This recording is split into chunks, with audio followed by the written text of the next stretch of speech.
Si on repasse maintenant sur les tanks marquants, donc en gros ce qui a marqué l'actualité de la semaine dernière, je pense qu'on sera tous d'accord pour pas du fait de dire que c'est la guerre en Ukraine, très clairement, qui est un temps marquant, mais c'est un temps marquant qui n'est pas spécifique à la semaine dernière, mais de manière beaucoup plus globale dans le calendrier actuel. Par contre, ce que je pense qui était une actualité marquante, j'étais le premier surpris moi-même, c'est que... pourquoi un casque? Parce que j'ai besoin d'entendre mon retour. J'ai besoin de m'entendre parler pour savoir si je sature, savoir si vous m'entendez bien, etc. Voilà pourquoi un casque. Et voilà, j'ai pas d'oreillette, donc du coup je prends un casque. Kiev n'est pas tombé. Kiev n'est pas tombé. Et ça m'a vraiment moi-même surpris quand j'ai vu que les chars roulaient sur Kiev là et qu'ils arrivaient, qu'ils encerclaient les trois quarts de la ville. Je me suis dit, rip l'Ukraine en fait. Rip Zelensky, ça a duré bien longtemps. La Russie, ils sont pas venus, puis ils sont pas venus pour broder des perles. Bon, je pense qu'ils vont rouler dessus. Ça ne s'est pas fait. C'est assez fou. C'est vraiment assez fou. C'est assez fou, et d'ailleurs, là j'ai vu encore une colonne de chars tout à l'heure qui, qui vraiment descendait sur Kiev et qui s'est fait bombarder par des Ukrainiens. Donc c'est aussi quand même la guerre des réseaux sociaux et la guerre de la communication. Et là, c'est assez incroyable, parce qu'on pensait que c'était préparé depuis des mois et que ça répondrait vraiment à un scénario très bien ficelé. Non, non. La deuxième info de temps marquant, qui pourrait être une info dans les temps oubliés d'ailleurs, c'est l'astéroïde qui menaçait la Terre, qui devait heurter la Terre en 2023 potentiellement, celui qui a été découvert tout au début de l'année, là, ou au début de l'année dernière, et qui finalement ne croisera pas notre trajectoire. Et ça m'a rendu assez fou. Enfin, pour moi, je me suis dit, waouh, ça c'est vraiment un truc qui marque.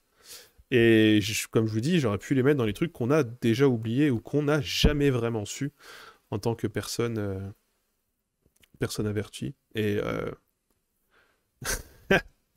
c'est quand même une bonne nouvelle, parce que bon, ça n'aurait pas mis en péril la Terre, mais ça avait de quoi, ça aurait été de quoi raser une ville, une grosse ville quand même. Ce qui est assez fou.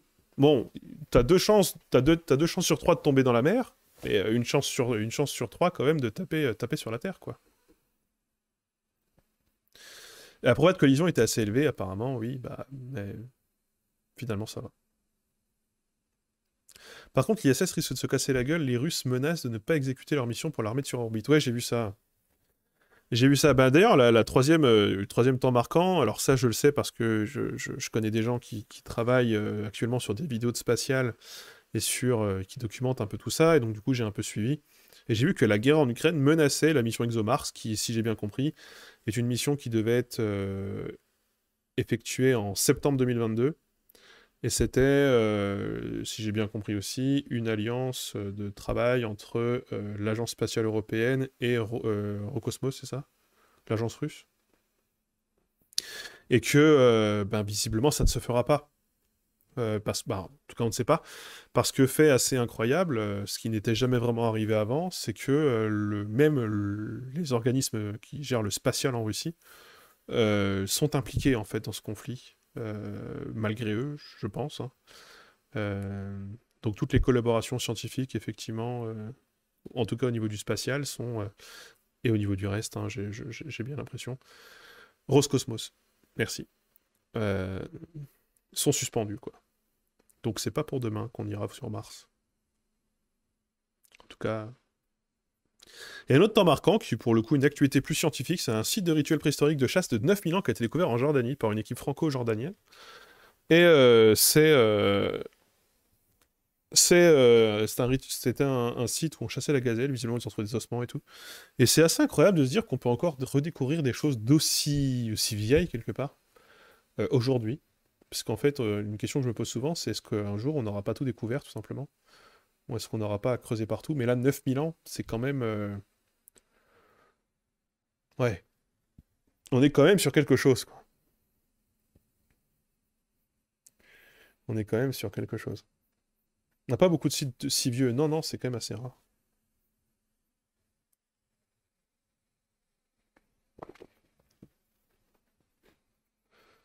On aura peut-être tout détruit avant d'avoir tout découvert.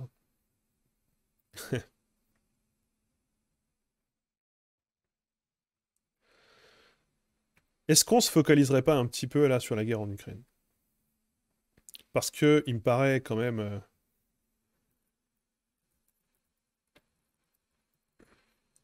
parce qu'il me paraît quand même important de se dire que cette guerre qui devait durer une semaine...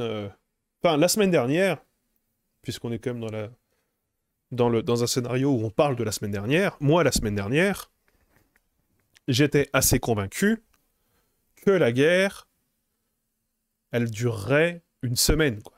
C'est bon, en 3 jours, ils prennent Kiev, Zelensky en prison ou buté, les Russes dirigent le pays, ils mettent un gars à leur place, je sais pas, Yakoushenko, je sais pas, Yanouchenko, l'ancien président d'avant Euromaïdan, et c'est fini.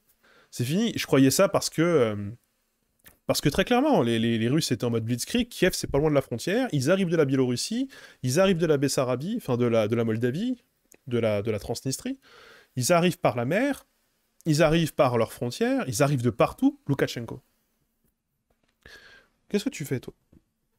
Ils arrivent de partout, ça fait des mois et des mois et des mois qu'ils y pensent, l'Europe prise de surprise, c'est bon, c'est plié, quoi. Et en fait, non. Et en fait, non. C'est assez incroyable. Je trouve ça assez incroyable, vraiment. Non, Loukachenko, c'est le Bélarus. Oui, non, mais c'est pas lui. C'est pas Yanouchenko? Je ne sais plus. Yanukovych. Merci, j'ai mélangé les deux. Non, Poroshenko, c'est de 2014 à 2019. Non, 2021 même. 2019 2021? À 2019? Putain, j'en parle dans mon livre. Je sais plus. Poroshenko, c'est le gars avant. C'est lui qui a fait toutes les lois. Voilà. C'est lui qui a fait toutes les lois anti-russes.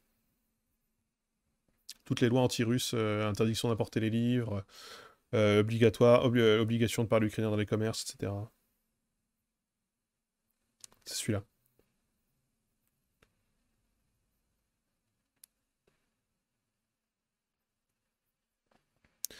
Clairement, l'Europe pensait qu'il bougerait pas. Apparemment, les US étaient un peu clairvoyants là-dessus. Ce qui est assez incroyable, parce que les US, malgré tout, c'est vraiment Pierre et le loup. C'est-à-dire, ils appellent au loup pendant... Moi, les Américains, je les croyais pas. Je me dis, ils veulent nous foutre dans la sauce avec la Russie, là, parce que ça les arrange bien. Ils sont loin, ils font leur vie. Un peu ce qu'ils avaient fait pour l'Irak, sur les armes de destruction massive. Bon, finalement, il n'y en avait pas. Et la question c'est là, je ne comprends pas ce qui se branle sur Kiev actuellement, puisque du coup Kiev est encore debout. J'ai vu qu'apparemment il y a une offensive qui serait prévue dans 2-3 jours du côté russe, ce qui est assez fou, hein. Ouais, ouais. Les arguments, j'en parle dans mon livre. Donc est-ce qu'il y a que moi qui a été surpris que alors Kiev ou Kiev, on va en parler après si vous voulez, hein, j'ai une position là-dessus.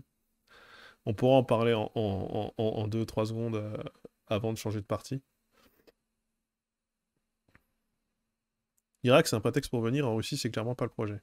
C'est vrai. Oui, c'est vrai, mais après, il y a aussi la guerre commerciale qui fait rage entre la Russie et l'Ukraine, entre la Russie et les États-Unis, je crois, et puis il y a une guerre d'influence quand même, malgré tout. La moitié des habitants de Kiev sont partis. Oui, j'ai vu une interview du maire tout à l'heure, l'ancien boxeur, là. Ouais, ouais, il y en a beaucoup, ouais. Bah, deux, pour- euh, il y a 2 millions de personnes qui ont fui. Ils sont 44 millions d'habitants. C'est à peu près ouais, 5% de la population qui a fui.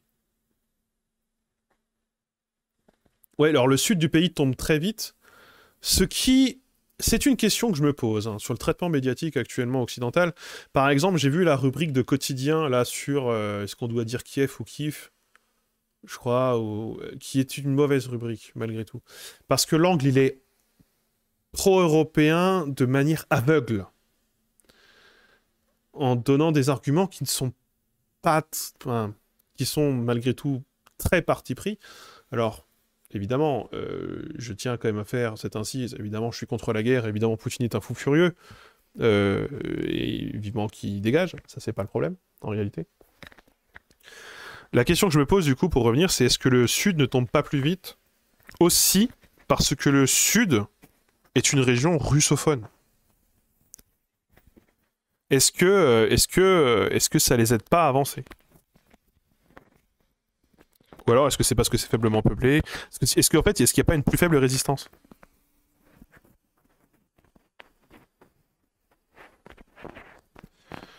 Parce qu'en fait, les journalistes, en Europe, le traitement médiatique, et ça, c'était le traitement médiatique de la semaine dernière, mais en fait, c'est celui qui continue, vous remarquerez que l'extrême majorité des gens qui sont interviewés sont des Ukrainiens qui parlent anglais,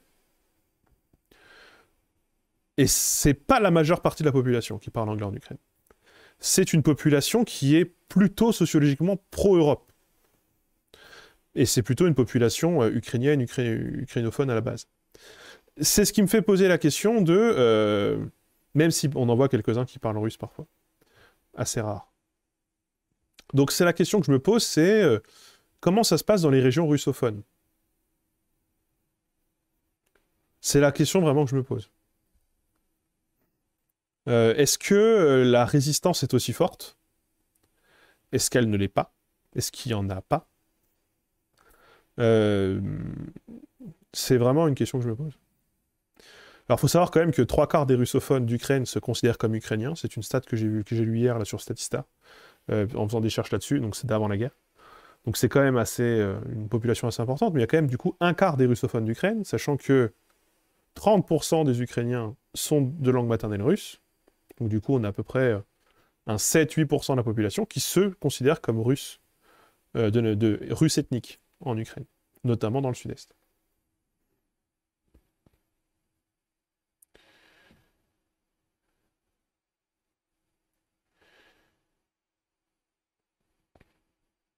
Bah, la Crimée, alors, c'est ça aussi, c'est par exemple dans le quotidien, sa rubrique disait oui, parce que la Crimée parlait plus russe qu'ukrainien, je crois, ils disent un truc comme ça. En fait, non, c'est la Crimée parlait russe, point. C'est la part de population qui parle russe en Crimée, c'est 96%, je crois, un truc comme ça. Les deux autres pourcents, tu dois avoir 2% d'Ukrainiens et 2% de Tatars. Alors il y en a d'autres qui parlent ukrainien parce que ça a été quand même dans la République d'Ukraine, etc. Mais en langue maternelle, je crois qu'on est à plus de 90% de Russes en Crimée. Qui est le territoire qui avait le plus voté pour rester dans l'URSS. C'est 41% de la population voulait rester dans l'URSS à l'époque. Ce qui est... Non, 31. Non, 41. Non, 41. 41. Donc ils avaient quand même voté ils avaient quand même voté pour la plupart. Et surtout, la Crimée avait déjà proclamé elle-même sa propre indépendance en 92. Donc la Crimée, pour moi, c'est quand même une donnée assez à part, vraiment.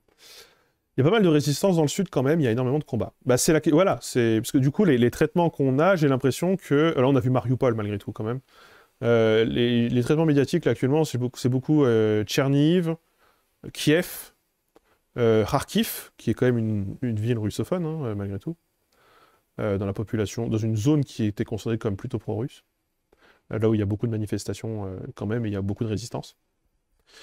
Donc voilà. Non, je sais que les russophones ne sont pas forcément pro-Russie. D'ailleurs, beaucoup ne le sont pas du tout.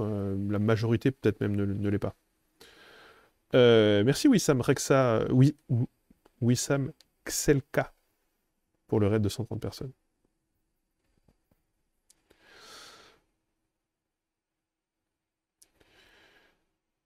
Il y a des gens qui, pour de bonnes ou de mauvaises raisons, ne voient pas les Russes comme des envahisseurs, de ce que j'ai compris. Ouais, bah par exemple, la Crimée, très clairement. La Crimée, un peu plus de 80% de russophones.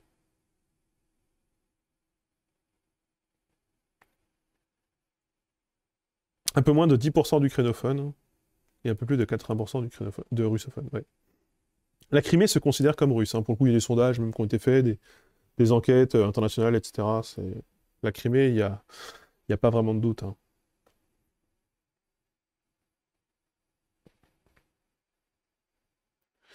Ah mais clairement, ils habitent au mauvais endroit, hein, les gens qui habitent sur le bord de la frontière russe. Il y a eu une manif de Tatars en Crimée pro-Ukraine. Hmm.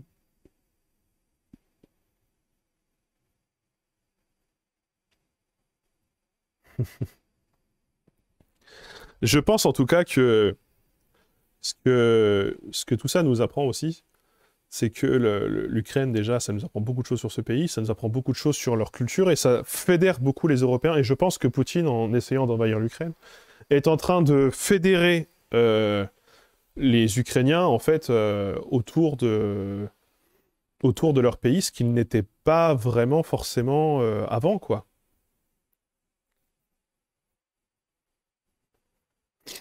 Je, je... En plus, Zelensky, de ce que j'ai compris, il était complètement en chute. Il avait gagné l'élection au deuxième tour à 75% en 2019. Depuis, il s'effondre. Il y a eu des scandales de corruption, des scandales sur la justice, des scandales sur il est dans les Pandora Papers, etc. Vraiment, il s'effondre, il s'effondrait. Et là, c'est vraiment la figure résistante d'union par excellence, puisque Zelensky est russophone, issu du sud-est, des régions russophones. Du coup, il est populaire dans les régions russophones. Il était pro-OTAN, mais il était contre les lois linguistiques anti-russes. Il avait un espèce de parti fourre-tout. En fait, c'était un peu un Macron, hein, en réalité. Très clairement, c'était un peu un Macron.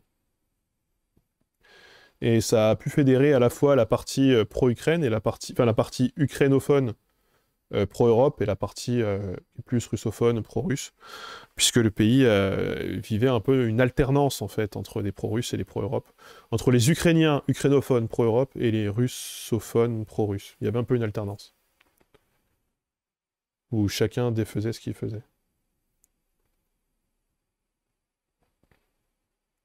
Maintenant, le but, c'est d'être le pays. Bah ça, on verra, on verra. Bon, alors, Kiev ou Kiev? Alors, j'ai vu qu'il y a une demande des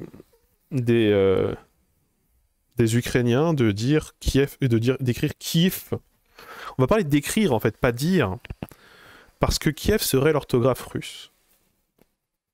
Alors, il y a plusieurs choses à répondre à ça. Premièrement, Kiev est aujourd'hui aussi l'orthographe française. On dit Kiev ou Kiev, ce qui n'est en aucun cas la prononciation russe. C'est le nom en français qui est issu de la transcription du cyrillique russe depuis... c'est un nom qui est attesté en français depuis au moins 2 siècles, je crois. Au moins 1, c'est sûr.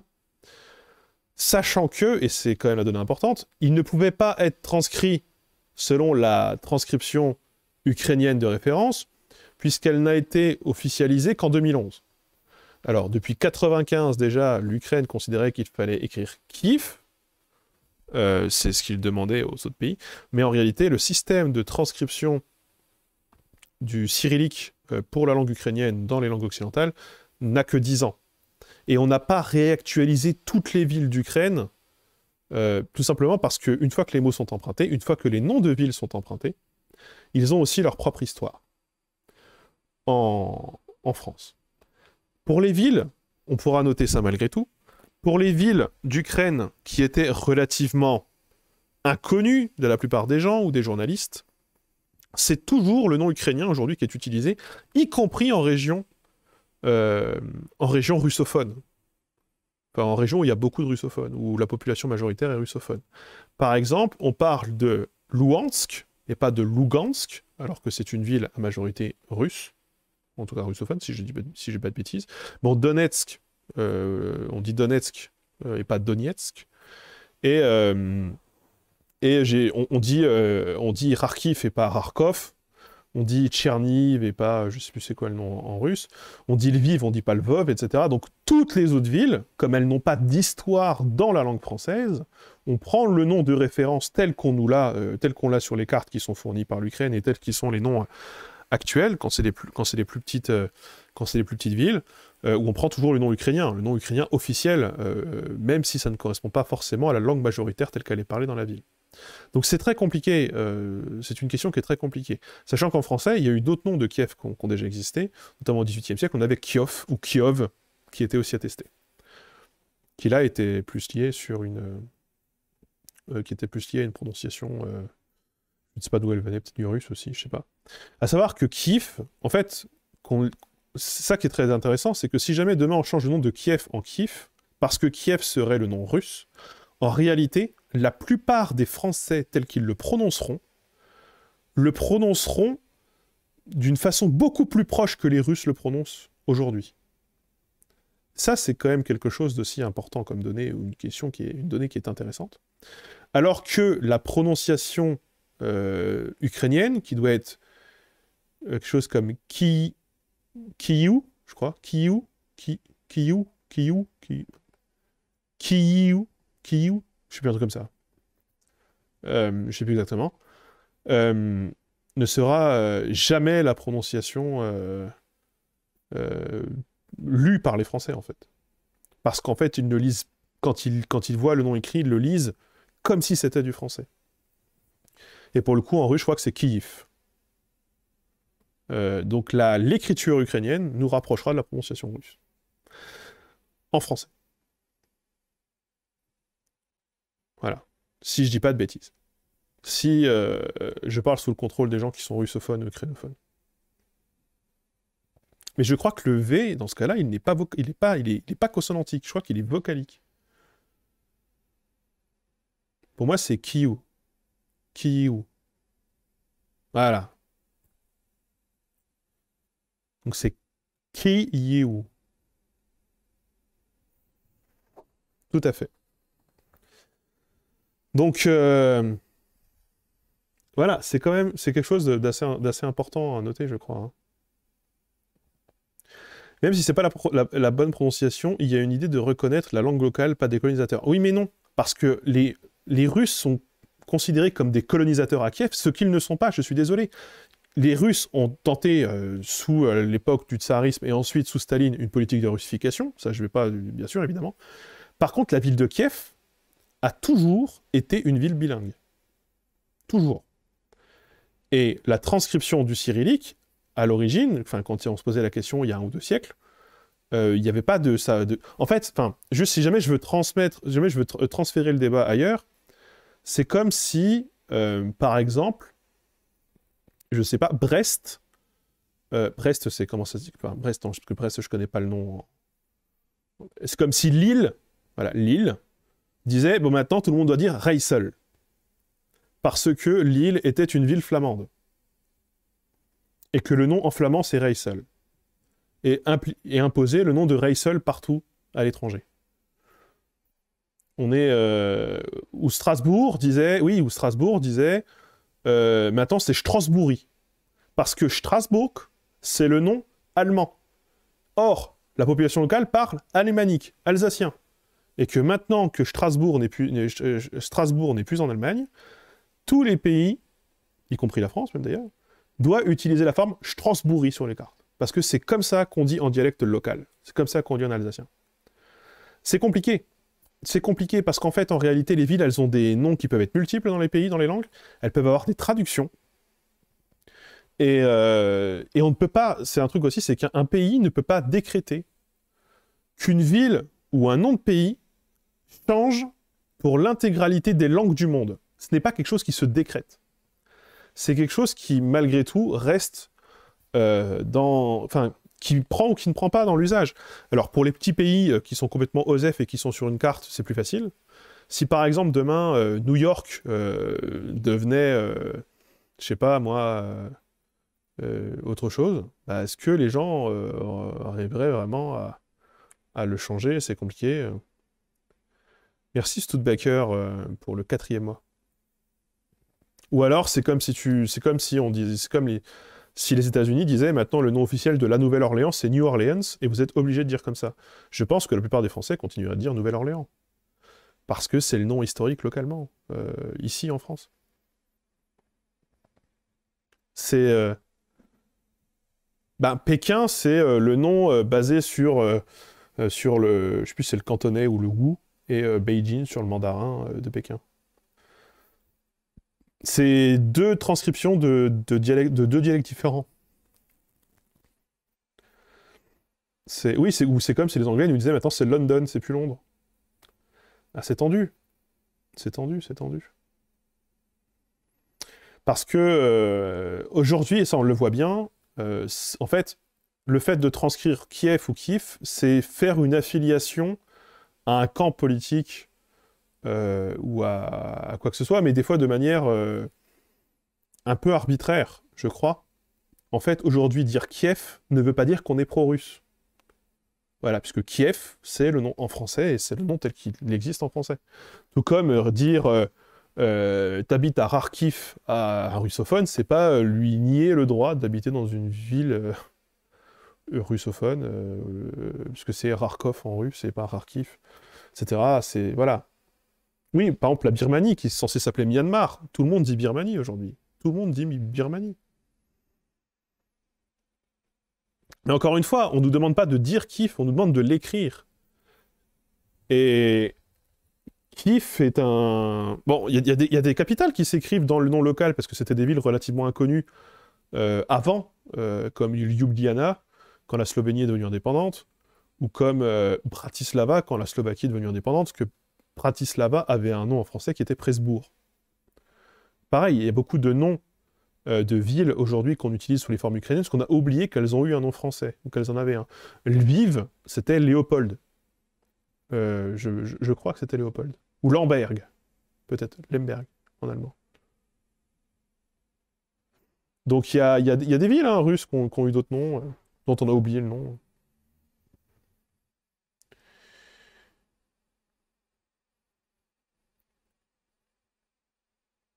Oui, il y a le cas de Derry, Londonderry, évidemment. Bah là, pour le coup, c'est vraiment un cas très très politique. Ou les Swatini, évidemment, aussi. Léopold. Ouais, c'est ça, Lviv, c'était Léopold, en français. Et savoir que la question des noms, était, après la Seconde Guerre mondiale, a été une question très très politique. C'est-à-dire que vous n'avez aucun nom de ville tel qu'il existait en allemand avant la Seconde Guerre mondiale, écrit en allemand, si cette ville n'est plus aujourd'hui en Allemagne sur une pancarte en Allemagne. Quand vous allez à Breslau, c'est écrit Wrocław, qui est une ville polonaise, alors que c'est une ville qui s'appelait Breslau en allemand, où la population était majoritairement germanophone. Danzig était une ville majoritairement germanophone avant la Seconde Guerre mondiale. C'est écrit Gdansk en Allemagne quand vous y allez. Et même Luxembourg, qui est un territoire germanophone et qui est un territoire où la première langue et la langue nationale est un dialecte de l'allemand, c'est écrit Luxembourg en français en Allemagne, sur les panneaux de direction, sur les panneaux de route. Strasbourg est écrit en français, Mulhouse est écrit en français, parce que ça a été un enjeu après la Seconde Guerre mondiale, quand on a gagné, voilà, de les obliger à utiliser les noms des langues officielles des pays dans lesquels ces villes se retrouvaient, même si la population locale ne parlait pas cette langue. Donc ça a été un enjeu de lutte, parce que les langues sont des enjeux de lutte.